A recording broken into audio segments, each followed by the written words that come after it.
Hola a todas y todos, mi nombre es Julia Los, y en esta oportunidad vamos a ver la segunda parte del núcleo 3, que corresponde a ciclo sexual femenino y regulación de la gametogénesis masculina.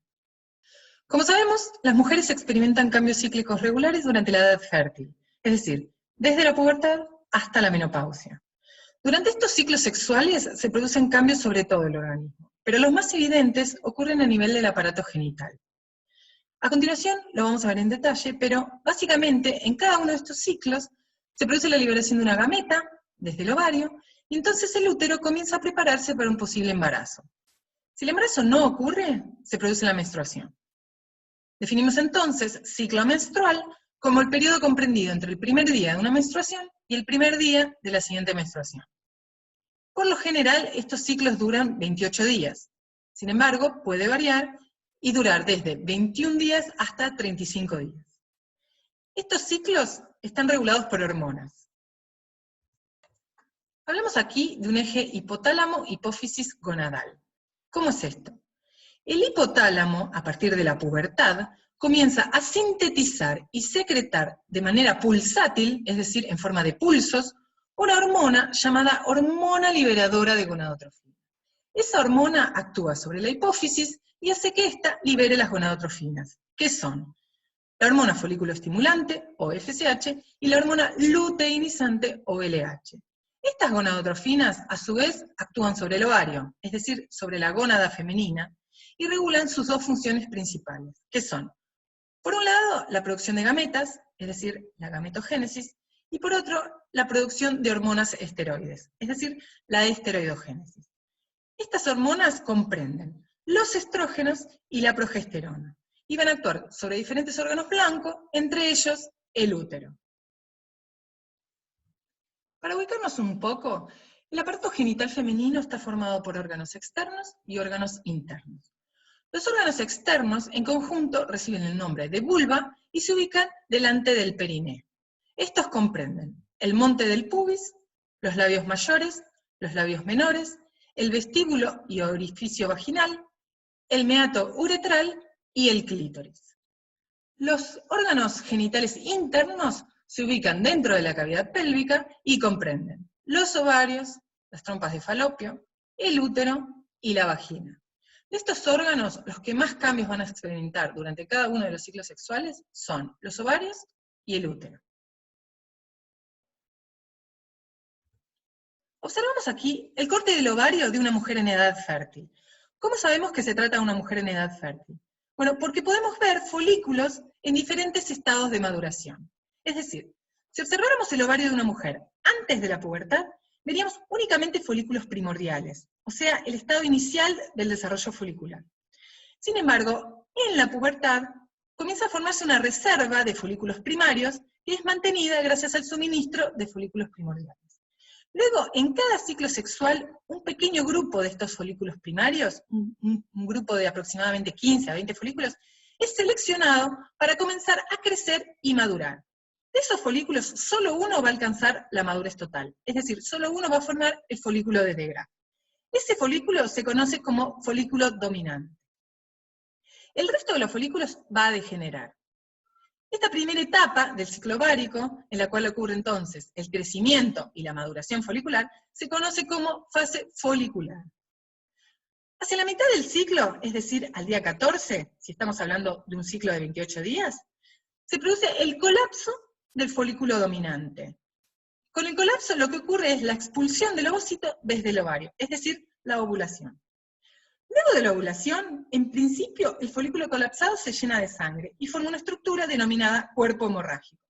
Posteriormente, el tejido conectivo invade la antigua cavidad folicular y las células de la capa granulosa y de la teca interna dan lugar a una estructura glandular denominada cuerpo lúteo.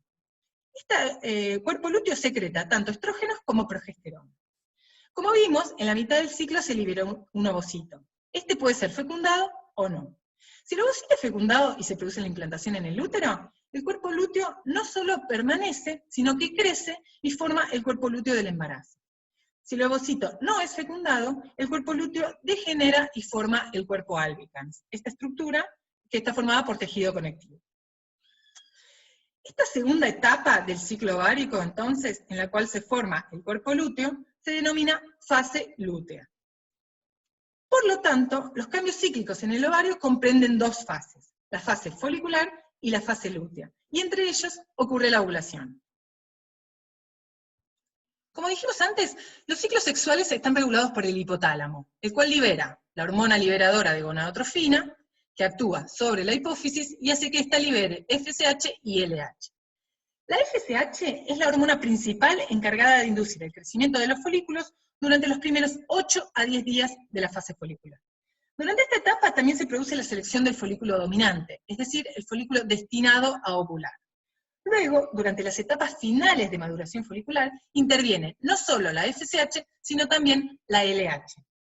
A medida que se produce el crecimiento y maduración de los folículos, estos producen estrógenos. ¿Cómo ocurre esto? Bueno, las células de la teca interna, en respuesta a la LH, sintetizan y secretan andrógenos. Estos andrógenos difunden hacia las células de la granulosa, y estas son las encargadas de catalizar la conversión de andrógenos en estrógenos. Por lo tanto, durante esta primera etapa del ciclo ovárico, se produce un incremento progresivo en los niveles de estrógeno. Ya hacia el final de la fase folicular, el incremento es suficiente como para inducir a la hipófisis a que libere un pico de hormona luteinizante. Este pico de LH es el responsable de inducir la ovulación, es decir, la expulsión del ovocito desde el folículo dominante. Luego, como vimos antes, la pared del folículo colapsado permanece en el ovario y sufre un proceso de transformación que se denomina luteinización. Este proceso es inducido por la hormona LH y forma el cuerpo lúteo. Este cuerpo lúteo dijimos que era el encargado de secretar progesterona y estrógenos. Si la fecundación del ovocito liberado durante la ovulación no ocurre, el cuerpo lúteo degenera y los niveles de estrógeno y progesterona disminuyen rápidamente. A modo de repaso entonces, durante la fase folicular del ciclo ovárico, en un principio la FSH induce el crecimiento de un grupo de folículos y también interviene en la selección del folículo dominante. Luego, tanto la FSH como la LH intervienen en las etapas finales de maduración folicular. Como vimos recién, a medida que estos folículos crecen y van madurando, secretan estrógenos. Por lo tanto, los niveles de estrógeno comienzan a incrementar y terminan induciendo la hipófisis para que libere el pico de LH. El pico de LH ocurre aproximadamente 12 horas antes de la ovulación y tiene diferentes efectos. Por un lado, hace que el ovocito primario, ubicado en el folículo dominante, complete su primera división meiótica e inicie la meiosis 2. Sin embargo, el ovocito secundario formado se va a detener en la metafase aproximadamente 3 horas antes de que ocurra la ovulación. Por lo tanto, lo que se libera en el momento de la ovulación es un ovocito secundario detenido en metafase. El pico de LH tiene otros efectos, como por ejemplo aumentar la actividad colagenasa. Esto hace que se degraden las fibras colágenas que envuelven al folículo maduro. Otro de los efectos es incrementar los niveles de prostaglandinas, lo que induce contracciones en la pared del ovario, ayudando a la expulsión del ovocito. Durante la ovulación, el ovocito no es lo único que se expulsa. Este va acompañado por todas las células de la granulosa que formaban el cúmulo ovóforo en el folículo maduro o folículo de De Graaf. Ahora, ¿qué ocurre con el ovocito una vez que sale del ovario? Como vemos en la figura, ingresa a las trompas de falopio. Allí puede o no ser fecundado. Si el ovocito no es fecundado, degenera y una vez que atraviesa la cavidad uterina es expulsado por la vagina. ¿Cómo es el ovocito liberado entonces? Bueno, se trata de un ovocito secundario detenido en metafase que está rodeado tanto por la zona pelúcida como por la corona radiada. La corona radiada está formada por algunas de las células de la granulosa que formaban parte del cúmulo ovóforo, ¿sí? Es importante que tengan en mente esto porque aquí podemos ver las diferentes barreras que debe atravesar el espermatozoide para producir la fecundación. Es decir, la corona radiada, la zona pelúcida y la membrana plasmática del ovocito. Bueno, durante la fase lútea del ciclo ovárico, dijimos entonces que primero se forma una estructura denominada cuerpo hemorrágico, y luego la pared del folículo colapsado es convertida en una estructura glandular denominada cuerpo lúteo, ¿sí? Las células de la pared del folículo que sufren esta transformación, que llamamos luteinización, son las células de la granulosa y las células de la teca interna.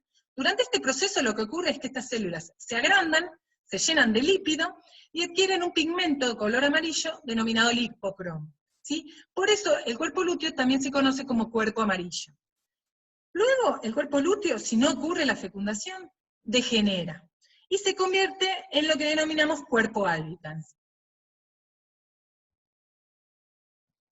Bueno, dijimos entonces que durante la primera etapa del ciclo ovárico, es decir, durante la fase folicular, en principio por acción de la FSH y luego por acción tanto de la FSH como de la LH, se produce el crecimiento y la maduración de los folículos en el ovario.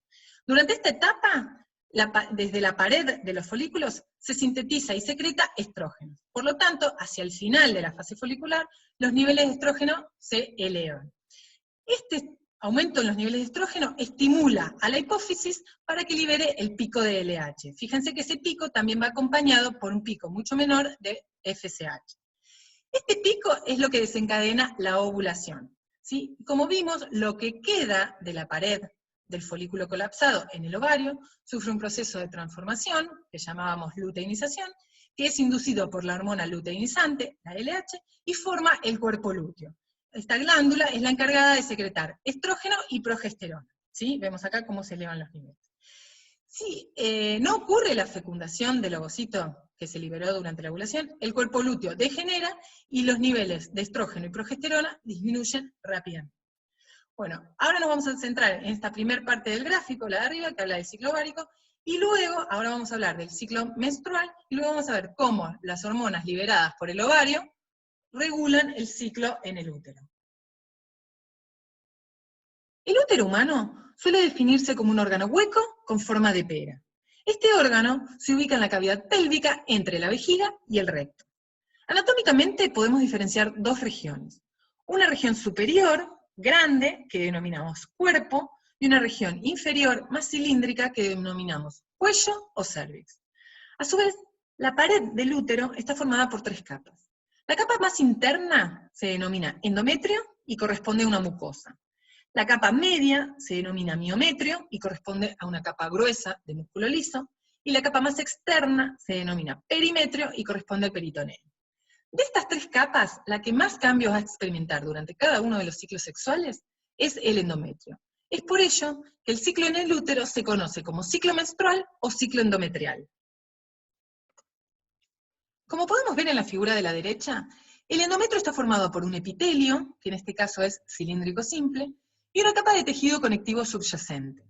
Esta capa de tejido conectivo se conoce como estroma endometrial, y en él se encuentran las glándulas uterinas, que si observan se forman por la invaginación del epitelio superficial, y también se encuentran los vasos sanguíneos. Las arterias que irrigan esta zona, cuando ingresan al endometrio, son rectas, pero a medida que ascienden se enrollan. Es por ello que reciben el nombre de arterias en espiral. Durante la vida fértil podemos diferenciar dos estratos o capas en el endometrio. Una capa basal delgada, que está en contacto con el miometrio, y una capa superficial más gruesa, que está en contacto con la luz del útero. Esta capa superficial se conoce como capa funcional. ¿Por qué? Porque durante los ciclos sexuales, cuando no ocurre el embarazo, esta capa se desprende y se expulsa en la menstruación. Luego, a partir de lo que queda en la capa basal, es decir, el tejido conectivo y la base de las arterias, las venas y las glándulas, se regenera toda la capa funcional. Además, en caso de que sí ocurra un embarazo, la capa funcional interviene no solo en la implantación del embrión, sino también en la formación de la placenta. Como vimos recién, entonces, el ciclo menstrual se produce como consecuencia de cambios sucesivos en la capa funcional del endometrio. Estos ciclos están regulados por las hormonas del ovario, y se pueden dividir en tres fases. La primera fase, o fase menstrual, comprende los primeros 4 a 5 días del ciclo. Recuerden que el ciclo se inicia el primer día de la menstruación. Durante esta etapa ocurre el desprendimiento de la capa funcional y su expulsión en el flujo menstrual. Posteriormente tenemos la fase proliferativa. Esta fase comienza después de la menstruación y continúa hasta un día después de la ovulación. Esta fase ocurre al mismo tiempo que la maduración de los folículos en el ovario, y está regulada por los estrógenos liberados por esos folículos. Durante esta etapa, entonces, en respuesta al estrógeno, lo que ocurre es la regeneración de la capa funcional a partir de la capa basal. Por eso recibe el nombre de fase proliferativa. Finalmente tenemos la fase secretora. Esta fase comienza aproximadamente 2 días después de la ovulación y continúa hasta el final del ciclo menstrual. Esta fase coincide con la actividad funcional del cuerpo lúteo en el ovario, y está regulada principalmente por la progesterona liberada por el cuerpo lúteo. Durante esta fase, el endometrio sufre cambios que lo preparan para un posible embarazo. Entre ellos, aumenta su vascularización, se edematiza, es decir, se llena de líquido en su tejido conectivo, y las glándulas comienzan a secretar sustancias nutritivas. Por eso adquieren esta forma que se describe como de tirabuzón. Si el embarazo no ocurre y el cuerpo lúteo degenera, se produce una caída en los niveles de estrógeno y progesterona que desencadenan una nueva menstruación.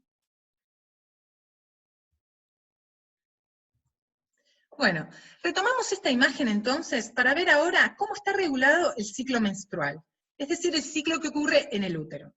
Vimos recién que después de la menstruación se inicia la fase proliferativa. Esta fase está regulada por los estrógenos liberados por los folículos ováricos.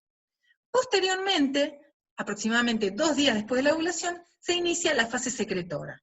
Esta fase está regulada principalmente por la progesterona liberada por el cuerpo lúteo del ovario. Si no se produce la fecundación y el cuerpo lúteo degenera, esa caída abrupta en los niveles de estrógeno y progesterona es lo que desencadena una nueva menstruación. Mientras no ocurra el embarazo, la frecuencia de la menstruación es de aproximadamente 28 días. Dijimos antes que podía variar desde 21 hasta 35 días. La menstruación está compuesta por sangre, los tejidos de la capa funcional del endometrio que se desprenden, y por líquido uterino. Una particularidad de la sangre del flujo menstrual es que no está coagulada. Esto se debe a que la fibrinolicina del endometrio descompone los coágulos por lisis. La hemorragia dura aproximadamente 3 o 4 días, pero puede durar entre 2 a 7 días en mujeres sanas. Y se estima que el volumen es de aproximadamente 80 mililitros.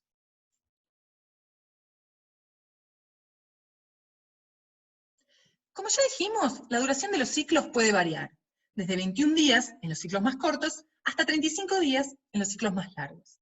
Esta variación se debe a modificaciones en la duración de la primer parte del ciclo. Por lo tanto, si nosotros quisiéramos calcular la fecha de ovulación en cualquiera de estos ciclos, deberíamos restar 14 días al último día del ciclo, dado que esta es la etapa que se mantiene constante. Ahora bien, conociendo la fecha de ovulación, uno podría calcular los días fértiles de un ciclo en función de la vida fértil de los espermatozoides y del ovocito.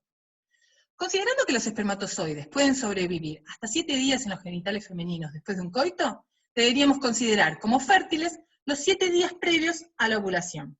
¿Sí? Acá.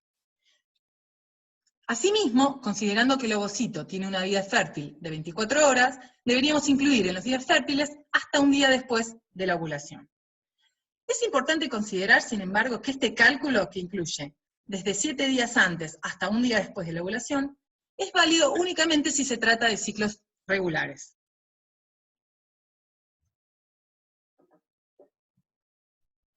El aparato genital masculino está formado por el pene, los testículos que se alojan en el escroto, las vías espermáticas que incluyen los epidídimos, los conductos deferentes, los conductos eyaculadores y la uretra, y las glándulas sexuales accesorias, que son las vesículas seminales, la próstata y las glándulas vulvouretrales. Los testículos son los órganos en los que ocurre tanto la gametogénesis, es decir, la producción de espermatozoides, como la esteroidogénesis, es decir, la producción de hormonas esteroides, sobre todo testosterona. El interior de estos órganos está lleno de túbulos seminíferos. Esos túbulos se encuentran inmersos en una matriz de tejido conectivo. Si observáramos el corte de uno de estos túbulos, podríamos ver su pared formada por células de Sertoli y células espermatógenas en diferentes grados de maduración. Por fuera de los túbulos seminíferos, en el tejido conectivo, se encuentran las células de Leydig, o células intersticiales, que son las encargadas de sintetizar y secretar la testosterona. Como se observa en la figura del medio, Los túbulos seminíferos se dirigen hacia el centro del testículo y confluyen en una red de conductos interconectados denominada red testicular. Desde esta red, el contenido de los túbulos seminíferos, que está formado por espermatozoides inmóviles y líquido testicular secretado por las células de Sertoli, sale del testículo e ingresa en las vías espermáticas. El recorrido es el siguiente. Desde la red testicular, el contenido atraviesa los conductillos eferentes e ingresa en el epidídimo. El epidídimo es una estructura tubular muy enrollada, en la cual los espermatozoides terminan de madurar, adquieren movilidad y pueden ser almacenados entre eyaculación y eyaculación. El epidídimo se continúa con el conducto deferente. La última parte del conducto deferente se dilata y forma esta estructura que se denomina ampolla deferencial. Aquí también los espermatozoides pueden almacenarse. La ampolla deferencial se conecta directamente con los conductos eyaculadores y estos con la uretra. Las glándulas sexuales accesorias son las encargadas de producir el plasma seminal, es decir, el líquido que acompaña a los espermatozoides durante la eyaculación. Las vesículas seminales son un par de glándulas ubicadas en la pared posterior de la vejiga. Estas glándulas secretan un líquido viscoso muy rico en fructosa, lo cual tiene un alto valor nutritivo para los espermatozoides. Sus secreciones son expulsadas directamente en el conducto eyaculador. La próstata es la más grande de las glándulas sexuales accesorias y se ubica debajo de la vejiga, rodeando la uretra prostática. Esta glándula produce un líquido claro, ligeramente alcalino, y tiene por función mantener la viabilidad de los espermatozoides al neutralizar la acidez de la uretra y de la vagina. Por último, las glándulas bulbouretrales son un par de glándulas que producen un líquido mucoso, alcalino, que es secretado directamente en la uretra peniana. Esta secreción ocurre previo a la eyaculación, por eso se la conoce como líquido preseminal, y tiene por función lubricar la uretra. El semen está formado aproximadamente por un 90% de plasma seminal y un 10% de espermatozoides. Se trata de un líquido viscoso, blanco grisáceo, y que posee un pH alcalino. La función del plasma seminal es proteger y nutrir a los espermatozoides, pero también favorecen su movilidad y lubrican la uretra. Los principales componentes del plasma seminal están dados por las secreciones de las vesículas seminales y de la próstata, pero también presenta un pequeño porcentaje de secreciones provenientes de los testículos y de las glándulas bulbouretrales. Se calcula que el volumen promedio de una eyaculación es de 3 mililitros, y que cada mililitro contiene aproximadamente 100 millones de espermatozoides. Al igual que la ovogénesis, la espermatogénesis está regulada por hormonas. Cuando un individuo alcanza la madurez sexual, la hipófisis comienza a secretar FSH y LH en respuesta a la hormona liberadora de gonadotrofina secretada por el hipotálamo. La LH actúa sobre las células de Leydig y estimula a estas a secretar testosterona. A su vez, la testosterona actúa sobre las células de Sertoli y promueve la espermatogénesis. La FSH actúa también sobre las células de Sertoli y las induce a secretar líquido testicular. Este ciclo vuelve a su estado inicial por acción de la testosterona y de la inhibina, secretada por las células de Sertoli, que bloquean la producción de FSH, LH y hormona liberadora de gonadotrofina. Terminamos así con el núcleo 3, les dejamos un saludo y esperamos verlos pronto.